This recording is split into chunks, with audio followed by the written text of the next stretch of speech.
31 minutos pasaron de las 6 de la tarde. En un ratito vamos a hacer el sorteo. Te vamos a anunciar quién fue el ganador o la ganadora de las entradas para ver a Paulo Londra este fin de semana. Pero ahora vamos a hablar de las alergias, porque ustedes saben que llega septiembre y con septiembre se acerca la primavera, y con la primavera, lamentablemente, las alergias. Muchos se preguntarán cuáles son los causantes de las alergias, y la causa justamente es, por lo menos el diagnóstico o el tratamiento, es primero conocer si se trata de alergias, qué desencadena esa alergia, para luego transitar la primavera lo más tranquilos posible. Vamos a saludar a un amigo de la casa que está aquí con nosotros para que nos explique un poquito sobre las alergias. ¿Cómo estás?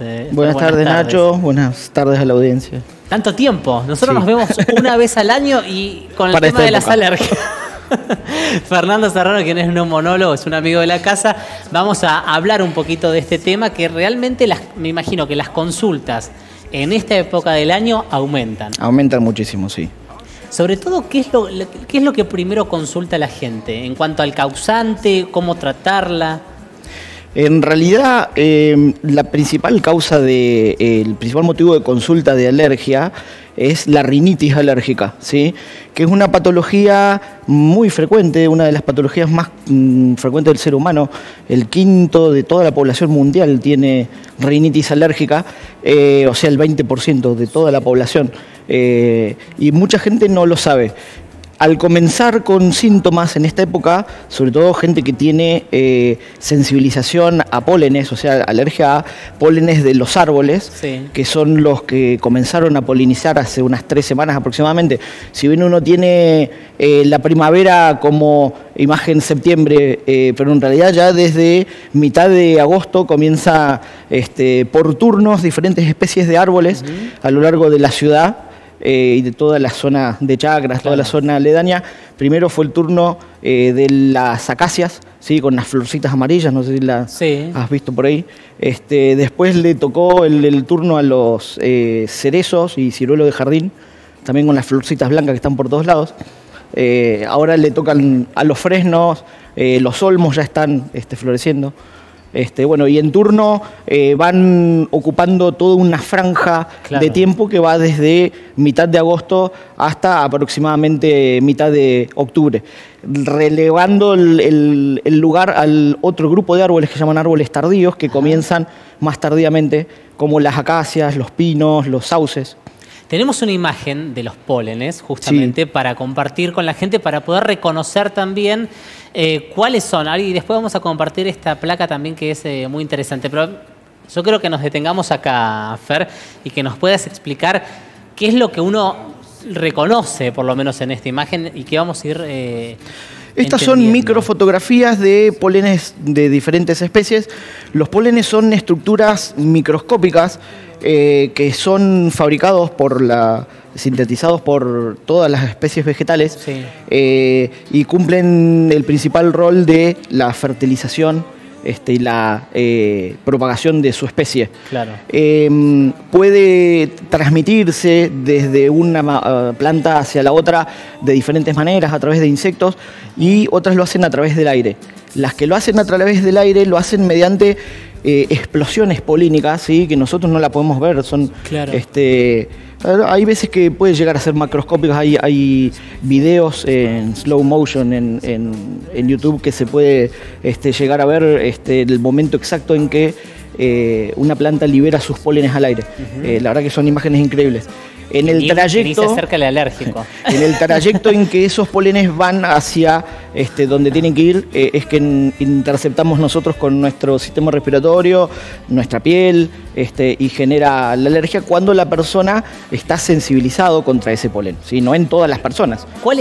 Hay un test, ¿no? Sí, para determinar cuál es el causante. Exacto, la forma de determinar el origen de la alergia es mediante un estudio que se llama Prick Test, que es un test in vivo, Si bien hay otros test in vitro, que son mediante extracción de sangre, y se manda a hacer a un laboratorio todo un panel contra distintos alergenos.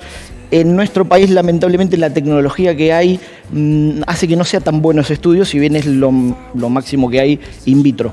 Claro. Pero in vivo, que es mucho mejor herramienta diagnóstica, es mediante el PERIC test o test cutáneo de alergia, en el cual se colocan en el antebrazo un panel de varios tipos de alergenos diferentes, entre los cuales se encuentran pólenes. Los más comunes, los más comunes, por lo menos de acá de... Los que abarcan más o menos el 99% de todas las alergias. Uno puede llegar a tener alergia a una cosa rara, claro, que escape a ese panel. ¿Cuáles son, Fer? Principalmente grupos de pólenes. Los pólenes se agrupan en grupos con cierta afinidad y parecido, porque si no sería imposible probar todas las plantas que existen en el mundo. Bien. Entonces se agrupan en árboles, ¿sí? Árboles tempranos, tardíos, en gramillas o gramíneas, que son los pastos, ¿sí?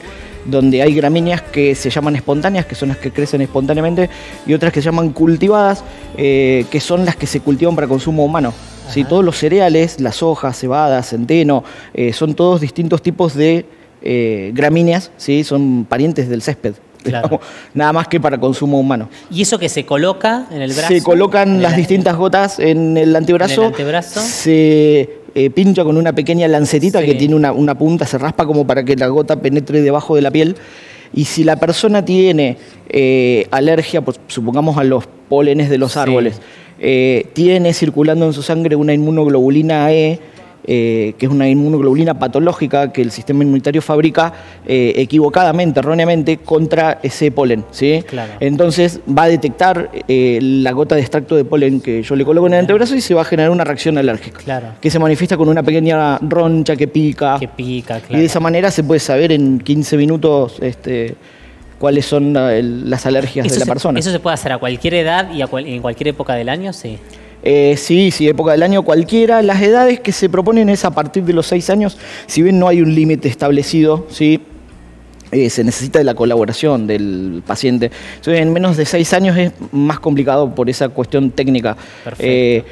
Lo tienen que tener entre 2 o 3 padre, madre, claro, tío. Porque va a ser difícil si no, ¿no? Sí, es complicado. Se puede hacer, también está la limitación del tamaño del antebrazo, que es chiquitito en los niños. Se ha propuesto hacer en la espalda, pero tiene menor sensibilidad también. Igual hay que tenerlo acostado en la espalda al pobre chico, claro, durante 20 minutos por lo menos. O sea, la idea sería que no, por lo menos. Lo ideal es esperar por lo menos a partir de los 6 años. Perfecto. Ahora vamos a repasar estos que son algunos mitos o no respecto a las alergias. Pero antes te quiero preguntar, Fernando, recién decías que cuando se hace esta prueba generalmente ingresa a la sangre.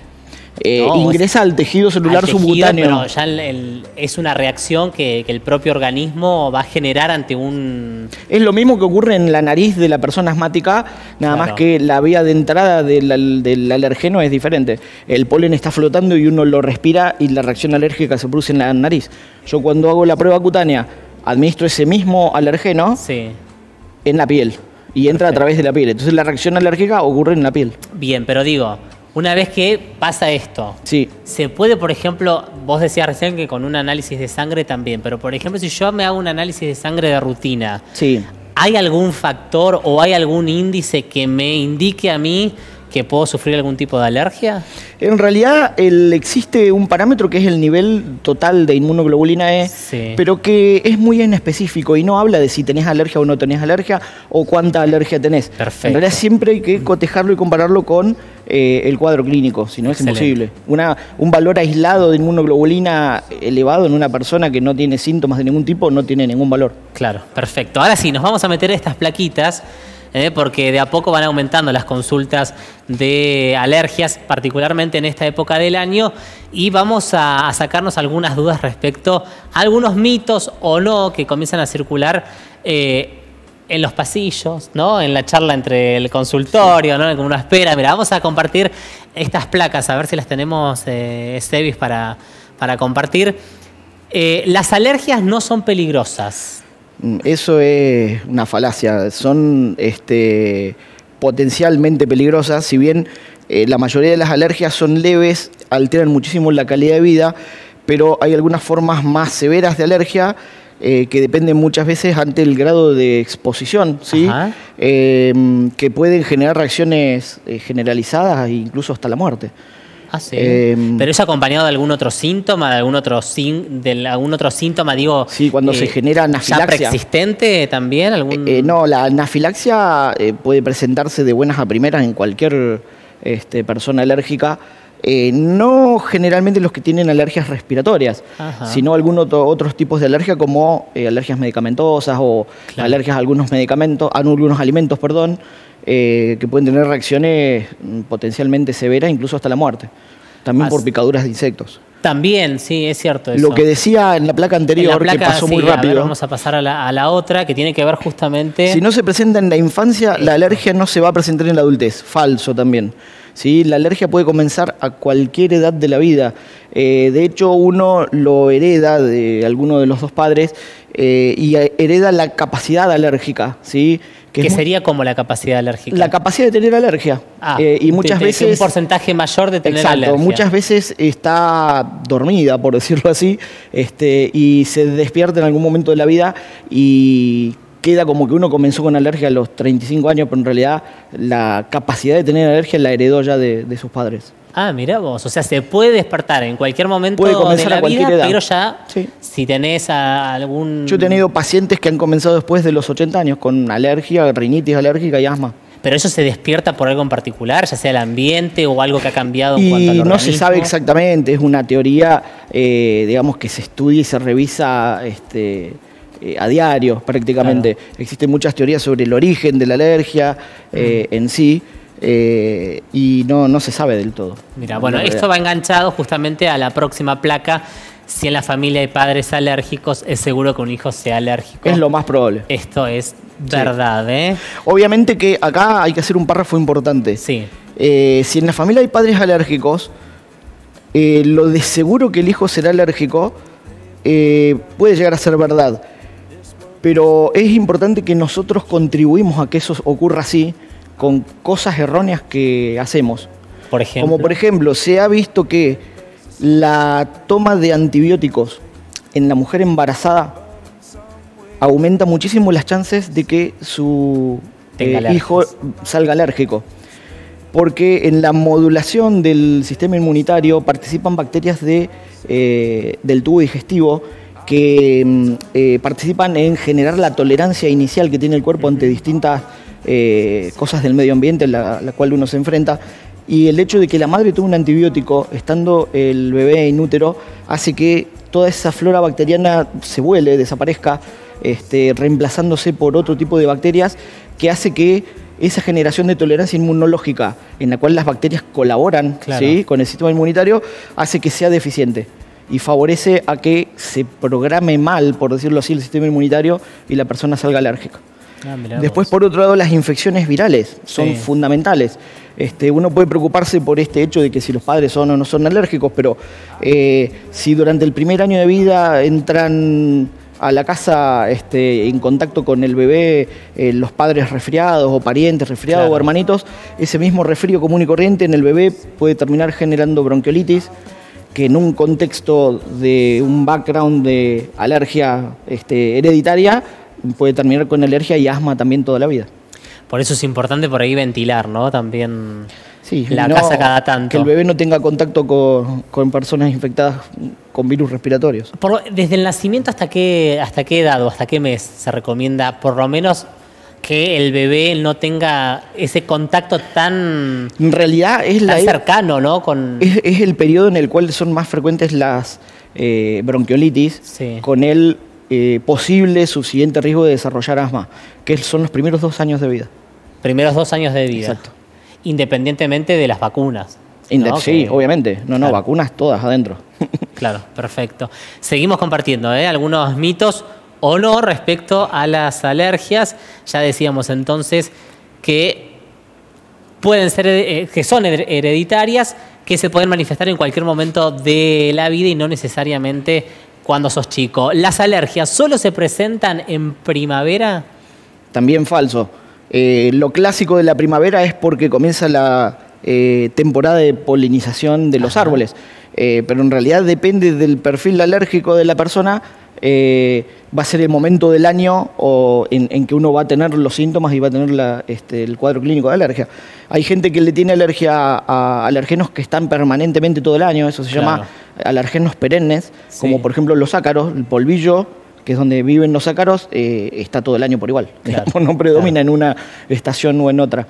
La primavera se hizo famosa por eso, pero en realidad los que son alérgicos a las gramíneas, a los pastos, que están o más frecuentes que la alergia a los árboles, en realidad la sufren durante la temporada de polinización de las gramíneas, que no es en primavera. Comienza a principios de noviembre y es durante todo el verano hasta marzo del año siguiente. Claro, perfecto. Tenemos más, para que ustedes puedan ir evacuándose todas las dudas, porque aparecen muchas dudas con respecto a la primavera, si solo en primavera tenemos alergia o no. Si es alérgico, va a hacerlo toda la vida. Y es algo relativo, en realidad depende del lugar donde uno viva. Yo si soy alérgico al polen del abedul y a los ácaros y me mudo a la Antártida, donde no hay un solo árbol, y voy a pensar que se me curó la alergia. En realidad no voy a tener síntomas, no voy a tener clínica de alergia porque no estoy expuesto al alergeno que me genera a mí los síntomas. El medio ambiente es fundamental al momento de ser alérgico, ¿sí? Porque uno puede tener la hipersensibilidad, la respuesta patológica ante distintas cosas, pero si uno no está expuesto a esas cosas no va a tener el cuadro, la clínica, ¿sí? Así que bueno, acá las condiciones de humedad, viento de la zona nuestra hace que ciertas alergias sean mucho más frecuentes que otras, que en otras zonas, ¿sí? Debido a las condiciones climáticas. Y en caso de no tener esa posibilidad de uno de alejarse del factor que lo lleva a traer también va cambiando a lo largo de la vida momentos del sistema inmunológico que va sufriendo cambios también, ¿sí? En las mujeres durante el embarazo existen cambios inmunológicos muy importantes que a veces pueden exacerbar las alergias o al contrario, puede ser que se curen relativamente, porque después de tener el bebé quizá otra vez vuelve con toda la alergia de nuevo. En la vejez también, la inmunosenescencia, que se llama al envejecimiento natural del sistema inmune, pueden ser que algunas alergias se agoten, por decirlo así, o aparezcan nuevas incluso. Hay algunas alergias, por ejemplo, a medicamentos que suelen tener fecha de vencimiento, suelen pasar sola. Al cabo de 8 o 10 años se va. ¿Eso qué será? ¿Por una ingesta indebida del medicamento en algún momento de no se sabe, no se sabe porque en algún momento tu cuerpo reacciona patológicamente al entrar en contacto con un medicamento en particular y a partir de ese momento le hace la cruz, fabrica una inmunoglobulina E en contra de ese medicamento que va a circular en tu sangre por largos años. Y cada vez que se encuentre nuevamente con ese medicamento va a armar lío. Claro. ¿Sí? Va a generar un cuadro de anafilaxia que puede llegar a la muerte. Con respecto a la pregunta de si las alergias se curan, existe una intervención médica para lograr la curación, que es la inmunoterapia con vacunas. O vacunas para la alergia, que se llama, que eso consiste en la administración controlada y paulatina de los mismos alergenos que generan alergia en forma gradual en el tiempo, ¿sí? En forma ascendente, y después se mantiene durante unos 4 a 5 años aproximadamente, y eso fuerza al sistema inmunológico a generar tolerancia contra esas alergias. Perfecto. Cuando hablamos de alergias, ¿hablamos de que el sistema inmunológico está débil o no necesariamente? No necesariamente, al contrario, en realidad es exceso de fuerzas del sistema inmunológico, nada más que erróneamente programado. Claro. De hecho, lo que genera daño a nivel de la nariz, en la rinitis alérgica, del asma, a nivel de los bronquios, es el exceso de respuesta inmunológica que hay, ¿sí? Frente a un estímulo que es insignificante. Claro. El polen lo respira todo el mundo y a nadie le hace nada excepto al que tiene alergia, ¿sí? Claro. Es un exceso de defensas, por decirlo así. O sea, el sistema inmune reacciona de forma exageradamente anormal ante una situación banal. Muchos dicen las alergias son emocionales, y esto lo hemos hablado en otro programa. Estaba recién ahí hablando. No son emocionales. No son emocionales. Chicos, no. Alguna emoción puntual, una situación emocional puntual, puede hacer liberar en la sangre una cantidad brusca de una hormona que se llama acetilcolina, que tiene varios efectos, entre ellos generar broncoespasmo. O sea que en realidad los que tienen asma pueden llegar a sufrir un ataque de asma por una situación emocional puntual. Claro. Supongamos que te asalten en la calle o, qué sé yo, que se te perder un familiar, algo así importante que movilice. La gente que tiene rinitis alérgica, es raro que tenga una crisis de rinitis y empiece a chorrear moco porque se pone nervioso. Claro. Existen otras patologías en la piel, ¿sí? Como la urticaria, que hay algunas urticarias que pueden hacer que cuando uno tiene también un episodio puntual de nervios, se brote más, ¿sí? Pero eso es por una cuestión que puede ser también por liberación de acetilcolina, que es la hormona que yo decía recién, que conforma un cuadro clínico en sí, que se llama urticaria colinérgica. O si no, a veces puede ser porque el hecho de estar nervioso genera que el corazón se acelere, que uno esté más nervioso, mayor secreción de adrenalina en el cuerpo, ¿sí? Y eso hace que la sangre circule más rápido y llegue más rápido a la piel. Claro. Cualquier sustancia que sea la que esté generando la alergia a nivel de la piel. Perfecto, Descartamos entonces lo emotivo, las emociones, en cuanto a las alergias. ¿Los resfríos son alérgicos? Los resfríos son resfríos. Claro. La alergia es alergia. Separamos ahí. Tenemos que tener en cuenta que estamos hablando de rinitis alérgica, que como dije antes es una enfermedad que la tiene el 20% de toda la población mundial. O sea, la alergia es bien llamada rinitis. Rinitis alérgica es el nombre de la patología que genera a nivel de la nariz. Alergia es el mecanismo que la genera. De cómo responde el cuerpo. Exacto. Los resfríos, a su vez, son las infecciones más frecuentes del ser humano también. Y ocurren las dos, tanto la rinitis alérgica como los resfríos, en el mismo órgano, que es la nariz. Entonces, muchas veces uno confunde, o sea, tranquilamente alguien que es alérgico puede agarrarse un resfrío, porque las dos patologías son súper frecuentes, ¿sí? Uno en un determinado momento, si es alérgico y tiene además un resfrío, y uno no puede saber cuánto tiene de cada cosa. Es imposible decir, bueno, a ver, en este momento tengo 50 resfríos, 50 alergias, o 70 resfríos, 30 alergias. En realidad hay algunos síntomas que son típicos del resfrío e inequívocos de tanto del resfrío como la alergia. Por ejemplo, la rinitis alérgica en absoluto va a generar nunca ningún tipo de dolor de nada, ni dolor de cuerpo, ni decaimiento, ni malestar, ni fiebre, ni... Cuando existen esos síntomas es porque lo más probable es que haya algún virus también que uno se haya pescado. Por otro lado, la alergia tiene la exclusividad de la picazón, ¿sí? Uno con un resfrío puede llegar a estornudar y mucho, ¿sí? Pero es raro que pique. Alguien que no tiene alergia y que tiene solamente un resfrío, una rinofaringitis viral, va a tener estornudos, va a moquear, se va a congestionar, pero es raro que le pique la nariz o los ojos. Es distinto. El prurito, que se debe principalmente a la eliminación de histamina, que es una de las sustancias que se liberan en la reacción alérgica, es patrimonio exclusivo casi de la alergia. Claro.